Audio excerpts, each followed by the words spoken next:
In the early hours of June 18, 2025, Israel was jolted into chaos as air raid sirens pierced the skies above Tel Aviv and Haifa. This wasn't a drill.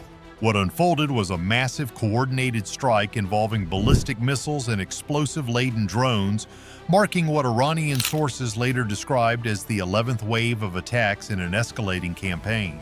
As sirens screamed and explosions thundered in the distance, panic swept through the cities. Residents scrambled for shelter, huddling in bunkers and basements as the Iron Dome defense system engaged in a desperate effort to intercept the barrage. Despite Israel's highly advanced air defense network, the intensity and sheer number of incoming threats overwhelmed initial response capabilities. Witnesses described the night as apocalyptic. The sky was lit with the trails of interceptors and fireballs. Debris fell over buildings, infrastructure was torn apart, and the sound of distant and near explosions became constant. In both Tel Aviv and Haifa, several projectiles broke through the defenses, causing direct hits in civilian zones. Medical teams and emergency responders rushed into the chaos, reporting injuries and significant structural damage. Smoke and fire covered parts of the skyline, while civilians and rescue workers moved quickly through rubble to find the wounded. Israeli officials were quick to acknowledge the attacks but held back detailed statements as the situation continued to unfold. Meanwhile, Iranian media was broadcasting a very different narrative. According to Tehran, this massive assault was a direct retaliation for a series of Israeli operations earlier in the year. The Iranian Revolutionary Guard Corps announced the use of their latest and most advanced weapon, the Fatah-1 hypersonic missile. Claimed to be capable of reaching speeds up to Mach 15 and maneuvering at high altitudes, the Fatah-1 was designed specifically to defeat systems like the Iron Dome. Iranian state TV stated that the missile had successfully hit targets within Tel Aviv, bypassing all layers of Israeli missile defense.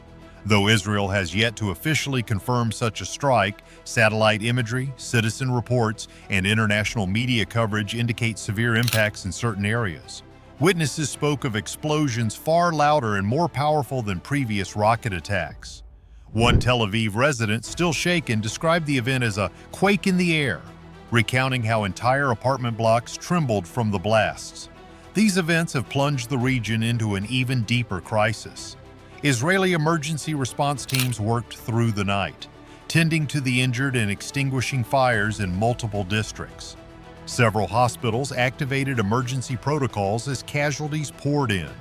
Meanwhile, the Israeli Defense Forces were placed on maximum alert. Fighter jets were seen scrambling from bases in the south, and naval assets in the Mediterranean repositioned for rapid response. The broader geopolitical context surrounding this escalation cannot be ignored. The tensions between Israel and Iran have been building steadily over recent months. Covert operations, airstrikes on military assets, cyber attacks, and political brinkmanship have defined the relationship. But this 11th wave, marked by an unprecedented use of ballistic and hypersonic weaponry, signifies a dangerous new phase. Iran, emboldened by regional allies and technological gains, appears determined to showcase its growing strategic capabilities. Following the first wave of reports, a second wave of information emerged, painting an even more dire picture. Intelligence sources began to confirm that not only drones and hypersonic missiles were used, but also high-yield ballistic projectiles aimed specifically at civilian centers. The number of launches, the sophistication of the weaponry, and the coordination of the attack stunned analysts. In Haifa, explosions rocked port facilities, industrial zones, and communication hubs. The Iron Dome's interceptors, though effective, were simply outmatched by the saturation tactics employed. Hundreds of incoming threats overwhelmed radar systems and defensive batteries. As the sun rose, the damage became fully visible. Streets once bustling with traffic were now strewn with debris. Fires continued to burn in pockets across the cities. Emergency broadcast systems advised citizens to stay indoors, avoid impacted zones, and conserve communication bandwidth for emergency services. International coverage of the attacks began to dominate headlines, with world leaders calling for restraint. While Israel's government convened an emergency session, Iran continued to release statements claiming the strikes were in response to ongoing Israeli aggression. Tehran insisted that these attacks were a message not just of retaliation but of capability. By deploying weapons capable of evading Israel's world-renowned defense grid, Iran demonstrated that it could reach the heart of Israeli cities with precision. The international community responded with alarm. Markets reacted sharply, with crude oil prices spiking amid fears of a broader Middle East war. The United Nations called for an emergency Security Council meeting.